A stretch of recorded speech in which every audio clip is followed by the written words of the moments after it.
Okay, welcome back everybody.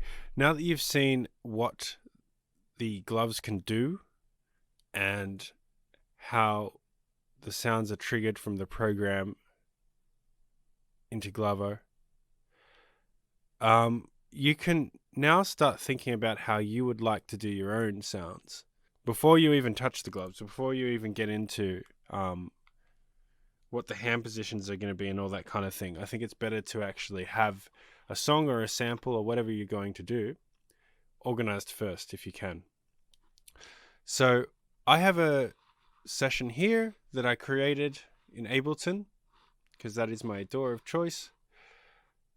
I have done MIDI mappings on the keyboard just to give myself an idea of what I want to interact with and what sounds I want to manipulate. So this is just very sort of grassroots, just beginning, but I decided that I would need to have a play button. So I need to be able to start the music, of course. I need to be able to stop the music. And I have two sections here. Here's the top section and here's the second section.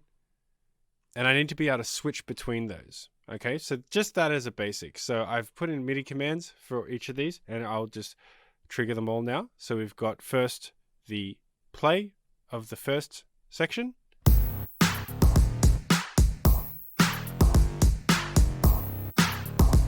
And then let's go to the second section.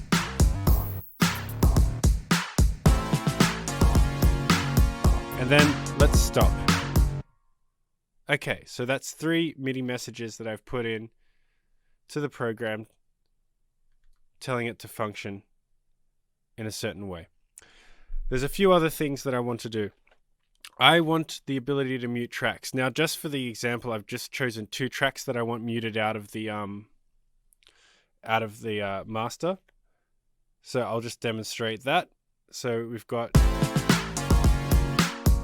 and then I've muted tracks 4 and 5, which has taken out the bass in one of the synths.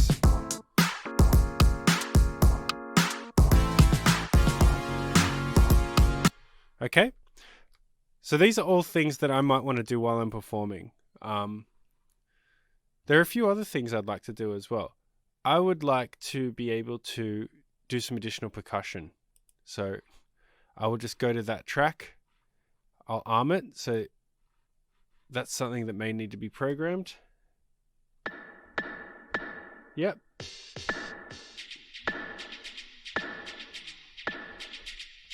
So you can see down the bottom, I'll just bring the mouse there. You can see these things being triggered. So I'll have to map those sounds to certain movements as well with the gloves. And I think the final thing I want is like a solo. I would like to be able to solo in the B section. So we've got the sax here, and then we've got the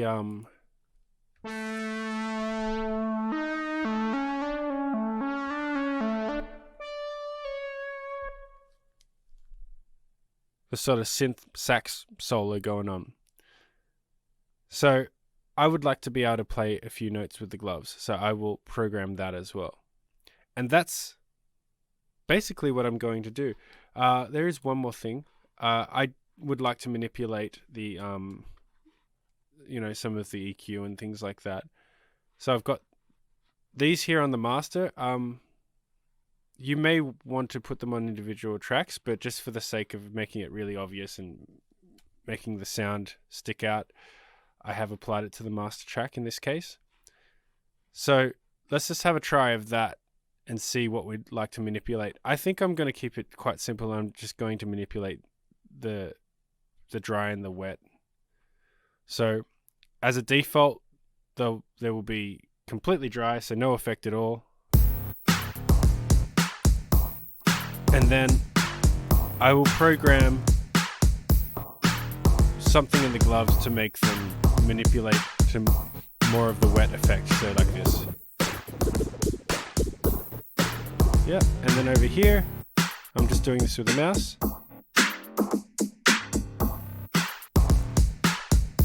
Okay, and that's going to be pretty much my performance. Those are the things that I want to do to basically manipulate the sound that I've created here.